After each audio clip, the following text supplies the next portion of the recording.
안녕하세요. 목공소 두 번째 시간입니다. 지난 시간에 우리가 침례교회는 무엇을 믿는가 서론을 했습니다. 그리고 오늘은 그 서론 두 번째 시간입니다. 지난주에 이제 교단에 관한 이야기를 좀 많이 했었고요. 그리고 그 교단을 통해서 이제 침례교단에 관한 이야기를 앞으로 하겠다라는 이야기를 했는데 오늘은 그 두 번째 서론을 다루는 시간입니다. 제가 예전에 케이팝 스타라고 하는 어떤 그 프로그램을 보면서 느낀 게 있는데 거기 보면 이제 박진영 씨가 강조하던 게 두 가지 있었던 것 같아요. 뭐 다른 여러 가지 뭐 강조하는 게 많은데 항상 이제 화제가 됐던 두 가지 중 하나는 말하듯이 노래하라. 그 말하듯이 노래하라. 그 다음에 두 번째는 공기 반 소리 반이었어요. 제가 양념 반 후라이드 반은 들어봤는데 공기 반 소리 반은 그때 뭐 저는 원래 음악을 전혀 모르긴 해서 그래서 어쨌든 그 공기 반 소리 반 얘기를 했었습니다. 그렇게 하면서 느낄 수 있었던 것 중 하나는 뭐냐면 아마 JYP라고 하는 그 JYP라고 하는 그 회사의 수장이잖아요. 그리고 아마 거기에서 나름대로 교육을 시킬 거예요. 아이돌을 만들든 어제 가수를 만들 때 그 나름대로 교육을 시킬 거잖아요. 그럼 아마 그 JYP 출신의 모든 가수들은 최소한 두 가지를 다 강조를 받았을 거예요. 바로 말하듯이 노래하는 거, 그리고 공기반 소리반. 요 부분들 언제나 강조받았고 본인들도 그게 아마 굉장히 중요하다라고 생각을 할 겁니다. 그리고 또 오디션 프로그램 보다 보면 심사위원들의 생각은 다를 수 있어요. 근데 생각은 다를 수 있는데 듣는 어떤 뭐라고 할까요? 기준점이라고 할까? 이런 강조하는 부분들 항상 같은 것 같아요. 그러니까 감정선이 어떤가? 뭐, 그 다음에 요즘 뭐 통할 수 있는가? 음악이 세련되어 있는가? 발성이나 이런 것들, 뭐 이런 것에 대한 부분들은 거의 통일되어 있는 것 같아요. 통일되어 있지만 거기서 오는 느낌의 차이들은 좀 있는 것 같습니다. 또 영화 평론가들을 보다 보면 같은 영화인데 관객과 평론가의 입장이 달라지는 경우가 있어요. 그러니까 관객들은 굉장히 좋아하고 환호하고 이 작품 너무 좋아 그러는데 평론가들은 별로야 뭐 이러는 경우도 있고요. 또 반대로 평론가들은 이 작품 너무 좋다. 이거 정말 강추다. 이거 진짜 최고의 작품이다. 눈을 뗄 수가 없었다. 그러는데 관객들은 나는 잠을 잤다. 뭐 이런 경우도 있는 것 같기도 하고요. 근데 제가 느낄 때 평론가들끼리도 조금 의견이 다르긴 한데 그래도 영화를 볼 때 이 영화를 평론하기 위해서 바라보는 일종의 강조점 뭐 이런 것들은 나름대로 통일되어 있는 게 있는 것 같아요. 그러니까 나름대로의 기준선이 있고 그 기준선에 따른 자신의 해석의 차이가 조금씩은 달라질 수 있는 것 같습니다. 근데 강조점 자체는 거의 같은 것 같아요. 예를 들면 영화의 강조점이라고 해야 되나? 영화의 하이라이트가 무엇인가? 그 하이라이트를 감독이 어떤 식으로 표현했는가? 뭐 이런 부분들에 대한 것들은 거의 비슷하게 기준을 갖고 있는 것 같아요. 그런 것처럼 지금 이렇게 이런 것들을 이야기했지만 교단도 마찬가지라고 했습니다. 지난주에 우리가 강조점이나 혹은 교회 행정의 차이에 의해서 교단은 많이 다르다고 했어요. 근데 이 교단이 달라지는 가운데서도 같은 교단 안에는 공통된 강조점들이 있습니다. 그러니까 어떻게 보면은 같은 것을 믿기 때문에 같은 강조점을 갖고 있기 때문에 그 사람들이 모여서 하나의 교단을 이루고 있다라고 보면 될 것 같아요. 그러니까 그런 점에서 침례교회도 그러지 않을까라는 생각을 해볼 수가 있습니다. 그러니까 이 책은 그 얘기를 하는 거예요. 침례교회도 공통의 강조점이 있다. 우리가 침례교회라고 하지만 그 침례교회가 공통적으로 그러니까 침례교회는 여러 교회가 있을 겁니다. 지금 제가 있는 강릉시만 해도 제가 아는 이제 강릉시에만 해도 한 네다섯 개 이상의 뭐 더 되겠죠. 그 정도의 침례 교회가 있습니다. 근데 그리고 목사님들도 다 달라요. 그리고 심지어는 같은 본문을 가지고 설교하는데도 목사님들의 설교가 다 다릅니다. 우리는 똑같은 것을 가지고 설교하지 않아요. 똑같은 해석을 하지 않아요. 어떤 목사님은 이걸 강조하기도 하고 어떤 목사는 다른 걸 강조하기도 하고 뭐 이런 식으로 다르긴 합니다. 근데 그럼에도 불구하고 침례교회도 같이 이렇게 가지고 있는 공통의 강조점이 있다라는 거예요. 그러니까 그것이 무엇인가를 보겠다는 겁니다. 그래서 오늘 서로는 그 공통의 강조점이 무엇인지에 대해서 조금 나누고 그리고 이제 아마 다음 주가 될지 어떻게 모르겠지만 다음 시간부터는 그 강조점들을 하나하나 좀 더 자세하게 보는 방법. 그래서 침례 교회가 무엇을 믿는가에 대해서 이제 좀 나누려고 합니다. 음, 그 이 침례교회가 공통의 강조점들을 가지고 있다고 했는데 지금 위에 이제 이 PPT에서 보시는 것처럼 하나를 좀 설명해 드리면 먼저 교리가 아니라는 겁니다. 침례교는 특정 교리를 갖고 있지는 않아요. 그래 이게 교리가 아니에요. 오히려 성경이 강조하고 있다고 생각하는 일종의 공통의 교훈을 찾은 거라고 보시면 돼요. 그래서 다양성을 가지고 있습니다. 오늘 우리가 얘기하는 침례교회의 강조점이 어떤 것은 장로교단에서 강조하기도 하고요. 어떤 것은 감리교에서 강조하기도 하고요. 또 어떤 것은 자유교회 계통에서 강조하기도 합니다. 근데 이런 다양한 것들을 강조하는 이유 중에 하나는 이 침례교회가 교리로 있는 것이 아니라 성경에 가장 중요시하는 교훈이 무엇인가에 대한 부분들에 대한 강조점이 일종의 공통의 강조점이 되었기 때문이다라고 이 책은 이야기를 하고 있습니다. 제 이야기는 아닙니다. 저는 그렇게 이야기하고 싶긴 한데, 왜냐면 이제 이렇게 얘기하면은 이제 다른 교단 목사님들은 듣고, 아닌데? 우리도 그런데? 라고 할 수 있을 것 같아서, 그래서 어쨌든 이 책에서는 그렇게 표현을 하고 있습니다. 그리고 이걸 좀 더 이해하기 쉽게 해드리기 위해서 장로교 같은 경우에 우리가 대한예수교 장로회라고 이름 붙여 있는 교회들은 튤립이라고 하는 하나의 강조점이 있어요. 그래 튤립이라는 강조점인데 그게 이제 영어로 했을 때 앞 글자를 따면은 튤립이 되거든요. 그래서 이 다섯 가지의 강조점이 있는데 전적 부패, 무조건적 선택, 제한적 속죄, 불가항력적 은혜, 성도의 여기 잘못 써 있네요. 성도의 견인, 견인이라고 하는 그 부분들이 있습니다.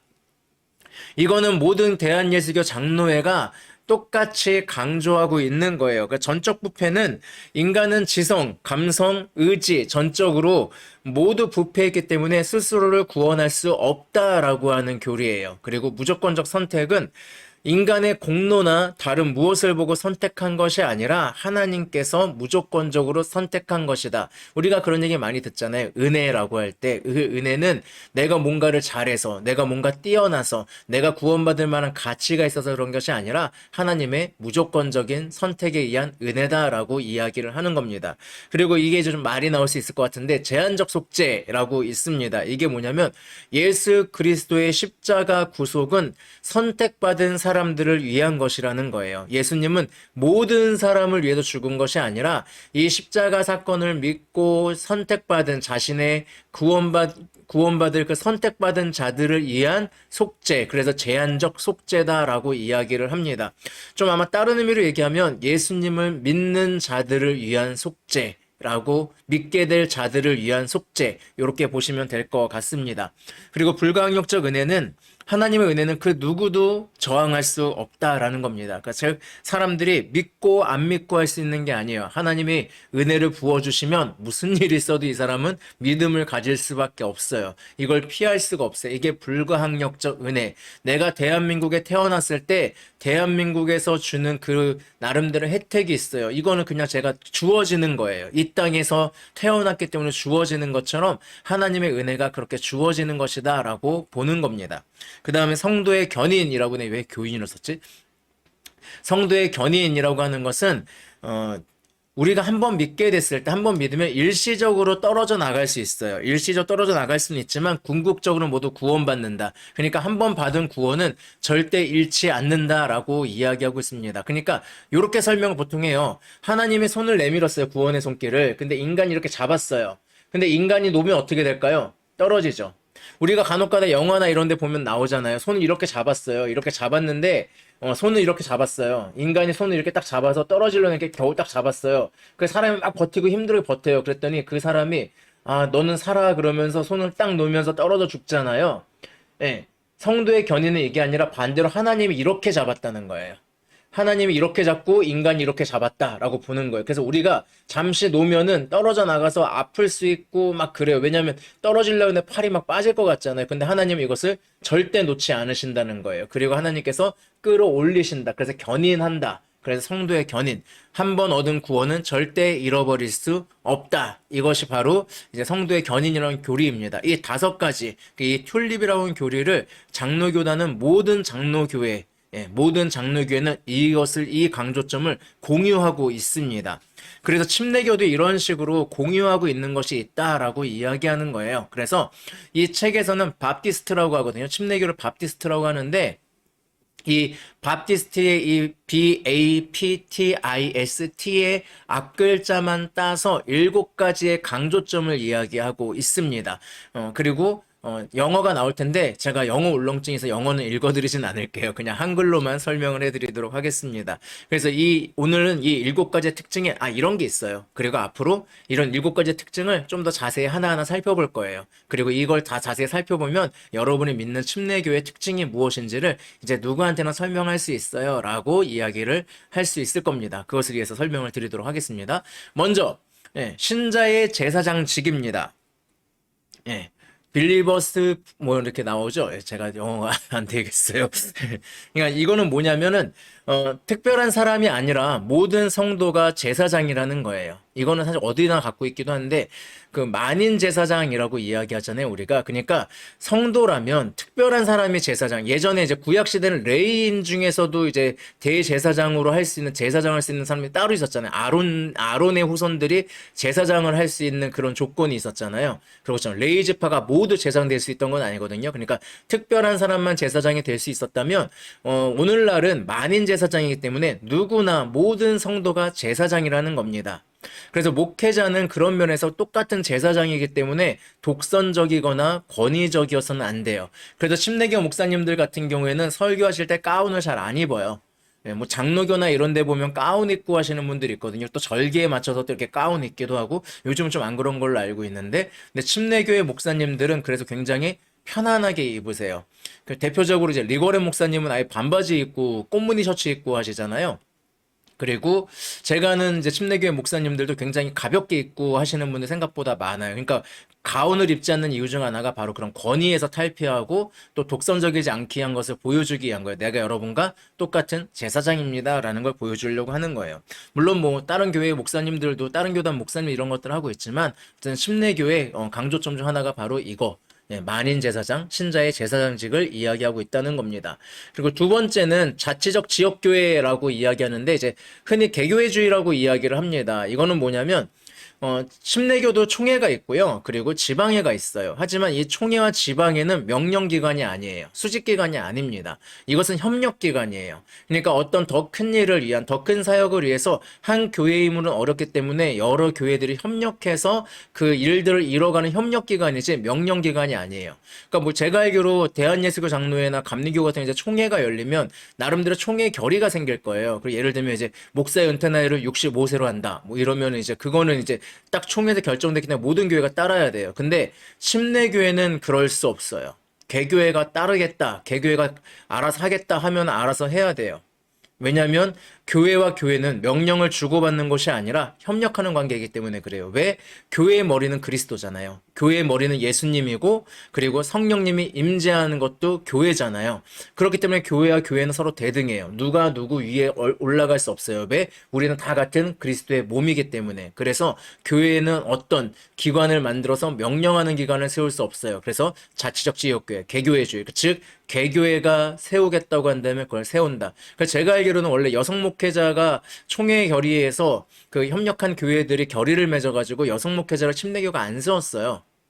못 세우고 있었고 지금도 미국은 못 세우고 있는 걸로 알고 있는데 근데 개교회에서 만약에 세우겠다 그러면은 세울 수 있어요. 그래 리고렌 목사님이 침례교 계통인데 침례교로 알고 있어요. 독립교회 됐다는 얘기도 들었는데 어쨌든 거기서 여성 목사 안수 받아가지고 난리가 났었죠. 그게 왜 그러냐? 근데 뭐라고 함부로 못하는 게 개교회주의 때문에 그래요. 그러니까 그런 부분들을 좀 생각하시면 될 것 같습니다. 그리고 이번엔 나오는 건 성서의 절대적 권위입니다. 세 번째. 예. 그러니까 성경을 가장 강조합니다. 예, 성경을 가장 강조하고요. 성경의 권위를 인정하고 따릅니다. 이렇게 생각하면 그럼 뭐 장로교는 성서의 절대적 권위를 인정하지 않냐? 감리교는 인정하지 않냐? 그런 얘기는 아닙니다. 근데 요거는 제가 이제 성서에 대해서 이야기할 때 좀 더 자세히 얘기할 수 있을 것 같아요. 어쨌든 예. 그 침례교는 그 체계의 사람들, 한 체계의 사람들이라는 별명이 붙을 정도로 성서의 권위를 굉장히 절대적으로 했습니다.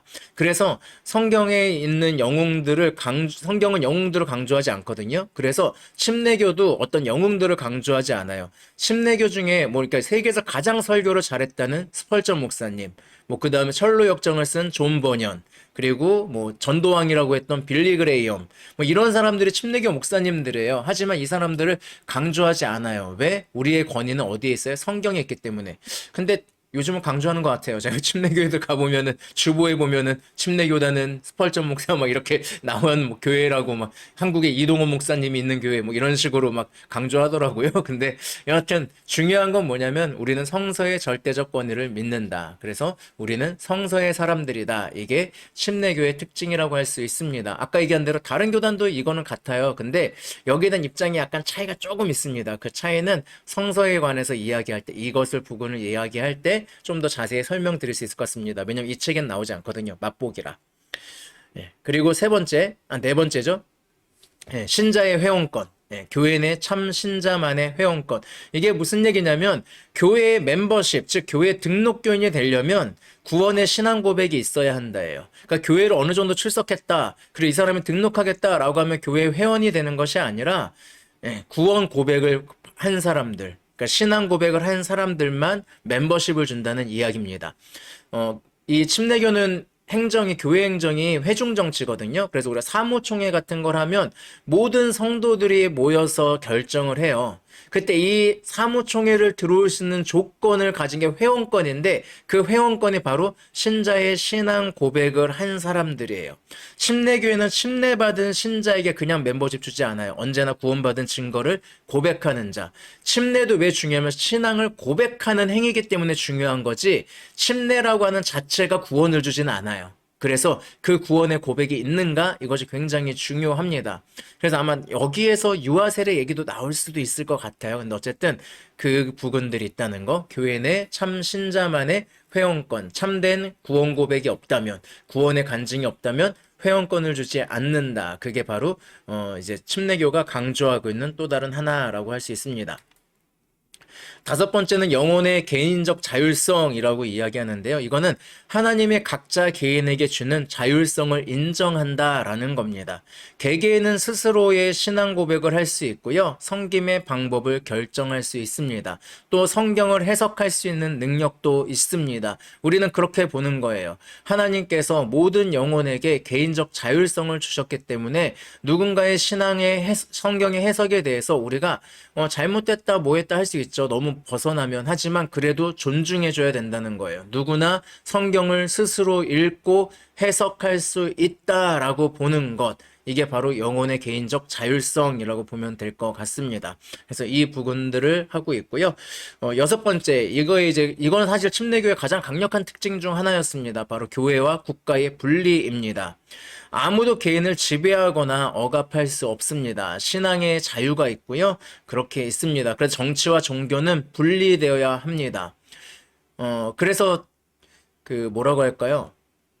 목사님들이 정치하시겠다고 당 만드는 거, 그래서 기독교의 이익을 대변하겠다고 하는 거, 이거 침례교 정신에서 나올 수 없습니다. 근데 이걸 잊어버리고 나오는 몇몇 대전에 있는 큰 교회 목사님이 계셔서 제가 좀 마음이 아프긴 한데, 여하튼 그렇습니다. 교회는 국가에 대해서, 즉 교회는 정치에 대해서 영향을 주어서는 안 됩니다. 그리고 정치도 교회에 대해서 영향을 주어서는 안 됩니다. 우리 서로 영향받고 살지 않나요? 이게 무슨 얘기냐면, 교회가 정치에 있어서 어떤 나라의 정책을 세우는 데 있어서 강력한 권한을 행사해서는 안 된다는 거예요. 그리고 반대로 국가가 교회의 어떤 일을 하는 데 있어서 강력한 어떤 것을 행사하면서 교회가 움직이지 못하게 한다든지 막는다든지 이래서는 안 된다는 것을 의미합니다. 그래서 교회와 국가는 엄밀하게 분리되어야 한다라고 볼 수 있습니다. 이거는 사실 우리가 역사적인 부분이 있는데요. 천주교가 로마 카톨릭이 중세시대 때 굉장히 강력하게 역사했잖아요. 정치와 엄청나게 결합되어 있었잖아요. 이거를 떼어버린 거라고 보시면 돼요. 그렇게 생각하시면 됩니다. 그리고 장로회도 칼빈은 이 부분이 좀 결합되어 있는 부분이 있었어요. 그래서 국가교회 뭐 이런 것들이 좀 있었거든요. 그 유아 세례가 일종의 태어나면은 그런 시민권이 그런 세례를 통해서 주기도 하는 그런 역사적인 느낌이 좀 있어요. 그래서 그 부분들은 뭐 장로교 분들은 이제 거부할 수도 있긴 한데, 여하튼 그런 느낌의 것들이 좀 사실 남아 있습니다. 그래서 침례교는 그 부분을 반대했다라고 보시면 될 것 같습니다.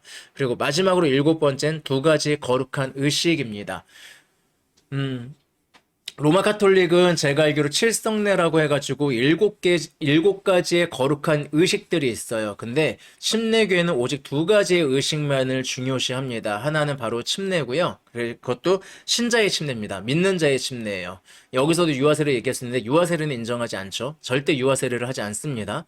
침례교는 유아세례를 하지 않아요. 왜냐하면 믿는 자의 고백이어야 되기 때문에. 그래서 믿는 자의 침례, 그리고 두 번째는 주의 만찬. 근데 이 책에서는 주의 만찬을 기념적 주의 만찬이라고 얘기했는데, 왜 이렇게 우리가 이제 성찬식이라고 이야기하는데, 천주교 같은 경우에는 화채설이라고 해가지고 이걸 먹는 순간 예수님의 피와 살로 변한다라고 보고 있거든요.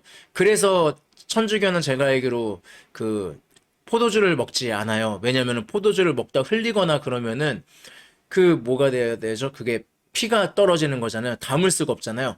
빵이야 예수님의 살이야 다시 주워서 먹으면 되니까 더럽더라도 다시 먹으면 되잖아요. 근데 피는 담을 수가 없잖아요. 그래서 아마 제가 사제들만 먹고 아마 일반 성도들은 제가 알기로 빵만 먹는 걸로 알고 있어요. 아니면은 뭐 아니라고 얘기해 주시면 되고요. 제가 알기로는 그렇게 알고 있어요. 그리고 어 뭐 장로교나 이론의 영적 임재설 해가지고 영적으로 임한다 뭐 이렇게 하고 있고요. 근데 천주교는 기념적이라고 했잖아요. 그러니까 상징. 예수님이 하셨던 것을 그냥 기념하는 상징일 뿐이다. 뭐 영적 임재 이런 거 없다라고 하는. 그래서 주의 만찬을 통해서 그냥 예수님이 하셨던 그 정신을 우리가 다시 한번 기억하고 되새기는 것이다라고 하는 거. 그래서 오직 이 두 가지의 거룩한 의식만을 지킨다라는 것이 침례교의 특징이다라고 보면 될 것 같습니다.